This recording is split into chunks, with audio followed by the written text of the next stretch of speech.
Tuhan sertamu.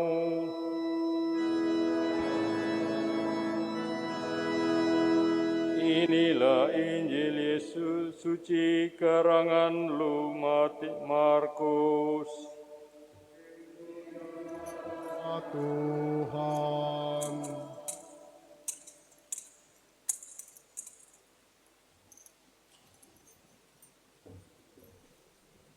Pada suatu hari, Yesus bersama murid-muridnya pergi ke kampung-kampung di sekitar Kaisarea Filipi. Di tengah jalan, Yesus bertanya kepada murid-muridnya, "Kata orang, siapakah aku ini?" Para murid menjawab, "Ada yang mengatakan Yohanes Pembaptis, ada juga yang mengatakan Elia, ada pula yang mengatakan seorang dari para nabi." Yesus bertanya lagi kepada mereka, "Tetapi menurut kamu, siapakah aku ini?" Maka Petrus menjawab, "Engkau adalah Mesias."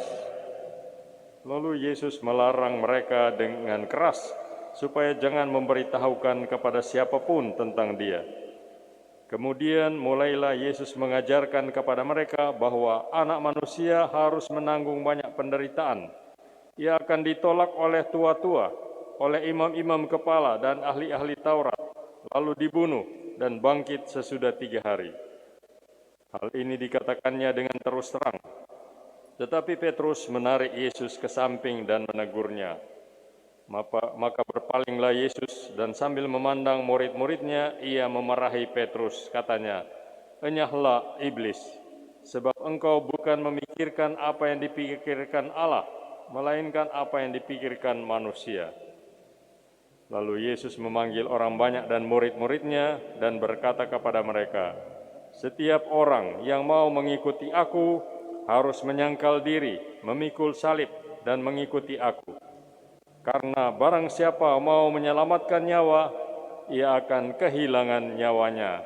Tetapi barang siapa kehilangan nyawanya karena aku dan karena Injil, ia akan menyelamatkannya." Demikianlah Injil Tuhan. Saudara-saudara sekalian yang saya hormati, kekasih-kekasih dalam Kristus, kita bangga bahwa kita orang Katolik. Kita bersyukur bahwa Allah telah mengutus para misionaris yang telah membawa iman Katolik ke daerah kita, kepada nenek moyang kita, lebih dari 150 tahun yang lalu. Dan mereka mewariskan iman ini sampai kepada kita sekarang. Tapi jangan lupa, menjadi Katolik berarti menjadi pengikut Kristus menurut ajaran dan tradisi Gereja Katolik. Bangga, oke-oke saja. Tapi siapa bilang mengikuti Kristus itu gampang? Kalau sekedar ikut-ikutan ya gampang. Tapi kalau mau serius, berkomitmen penuh, dan dengan kesadaran akan harga yang harus dibayar, jelas tidak gampang. Yesus bersabda dalam Injil hari ini, "Setiap orang yang mau mengikuti aku harus menyangkal diri, memikul salibnya, dan mengikuti aku." Menjadi pengikutnya tidak dijanjikan Yesus akan bebas dari segala masalah, dari macam-macam kesulitan dan penderitaan. Yang ia janjikan adalah penyertaannya dalam segala masalah itu. Penderitaan dan kesulitan sudah menjadi bagian dari hidup kita, tapi bukan tujuan hidup kita. Itulah salib-salib kita. Ia mengajak kita untuk memikul salib-salib kita itu dan mengikuti jejaknya. Setiap salib, betapapun sulit dan beratnya, kalau kita satukan dengan salib Kristus, menjadi sesuatu yang berarti dan menjadi sumber keselamatan bagi kita sendiri dan bagi satu sama lain. Harap diperhatikan, tidak semua penderitaan itu salib. Ada juga penderitaan yang diakibatkan oleh kesalahan atau dosa kita sendiri. Kalau orang melakukan kejahatan atau korupsi, lalu masuk penjara dan ia menderita. Yang kecanduan judi, lalu jatuh miskin, lalu menderita. Orang yang menyeleweng, kemudian keluarganya hancur, lalu menderita. Ini semua adalah penderitaan akibat dosa dan kesalahan sendiri. Yang perlu dilakukan di sini adalah introspeksi, koreksi diri, periksa hubungan kita dengan Tuhan, periksa hubungan kita dengan sesama. Apa ada yang mesti dibereskan? Tapi saudara sekalian, bisa saja dan amat mungkin orang yang baik, orang yang benar, orang yang adil dan jujur justru menderita. Itulah salib. 1 Petrus pasal 2 ayat 20 bicara mengenai hal ini, yaitu menderita justru karena kita benar, karena kita berbuat baik, karena kita beriman dan percaya kepada Kristus. Katanya, tapi jika kamu berbuat baik dan karena itu kamu harus menderita, maka itu adalah kasih karunia pada Allah. Maka sebagai orang beriman kita dipanggil untuk ikut menderita bersama Kristus dan untuk Kristus. Paulus dalam suratnya kepada Timoteus berkata, ikutlah menderita sebagai seorang prajurit yang baik dari Kristus Yesus. Saudara sekalian, pertanyaannya adalah, kenapa mau-mau saja? Kalau dipanggil untuk pesta, siapa tidak mau? Dipanggil untuk mendapat hadiah, semua orang juga mau. Tapi kalau dipanggil hanya untuk menderita, siapa mau? Dalam sebuah persekutuan doa karismatik, di mana saya diundang memberi renungan, saya ditanya, mengapa pastor-pastor selalu berkhotbah mengenai salib? Bukankah lebih baik berkhotbah tentang berkat-berkat Tuhan? Bukankah lebih memberi inspirasi kalau bicara tentang kebangkitan Yesus? Bukankah akan lebih banyak orang tertarik datang ke gereja kalau pemimpin umat menjanjikan sukses di bidang finansial, dalam bisnis, termasuk mukjizat-mukjizat penyembuhan dari segala macam penyakit? Jawaban saya, mengapa selalu berkhotbah mengenai salib? Mengapa tidak berkhotbah tentang berkat-berkat Tuhan? Itu karena semua berkat yang kita peroleh datang dari salib. Dengan wafat, Ia menghancurkan kematian kita. Dengan wafat di salib, Ia membuka pintu surga bagi kita. Kita menjadi anak-anak Bapa di surga. Kita menjadi saudara-saudari satu sama lain. Itulah harga yang harus dibayar Yesus demi cintanya kepada kita dan demi kebahagiaan kita, anak-anak Allah. Saudara sekalian, persekutuan doa dan sekte-sekte penganut teologi sukses tahu ini.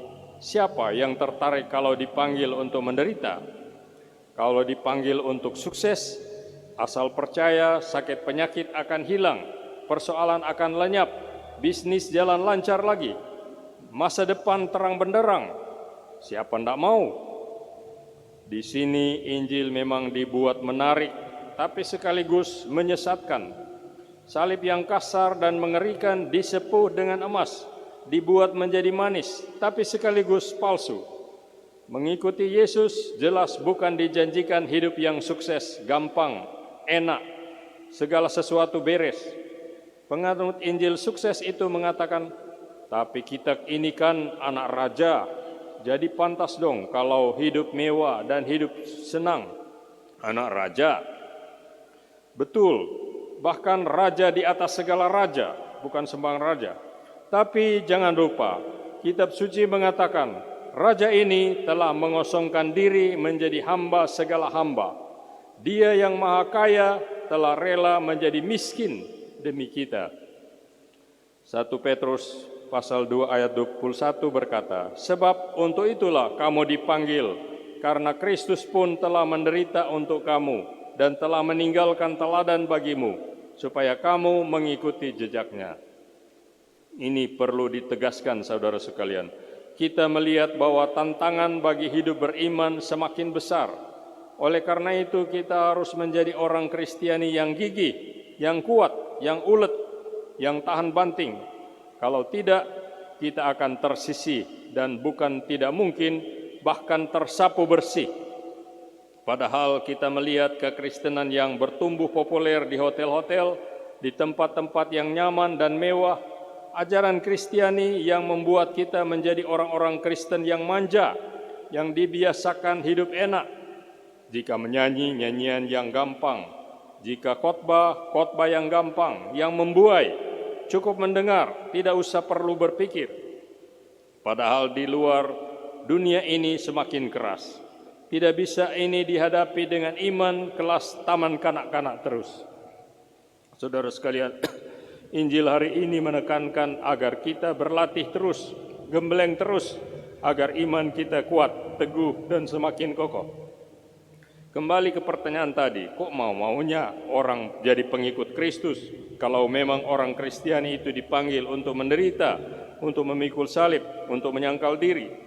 Kan cuma orang yang kurang waras saja yang mau dan rela secara sengaja untuk menderita. Tentu saja seperti sudah dikatakan, penderitaan itu bukan tujuan. Jangan dijadikan tujuan.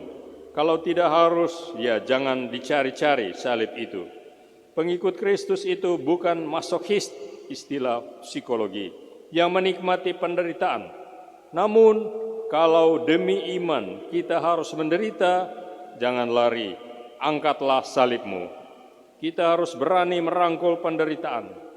Mengapa Paulus dalam 2 Korintus pasal 4 ayat 17 menulis, sebab penderitaan ringan yang sekarang ini mengerjakan bagi kami kemuliaan kekal yang melebihi segala-galanya, jauh lebih besar daripada penderitaan kami.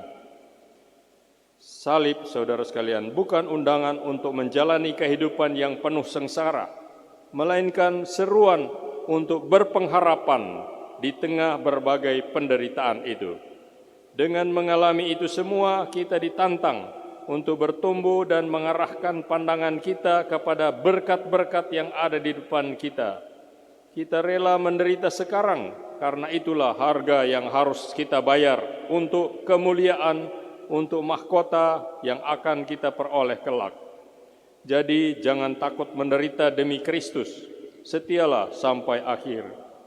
Amin.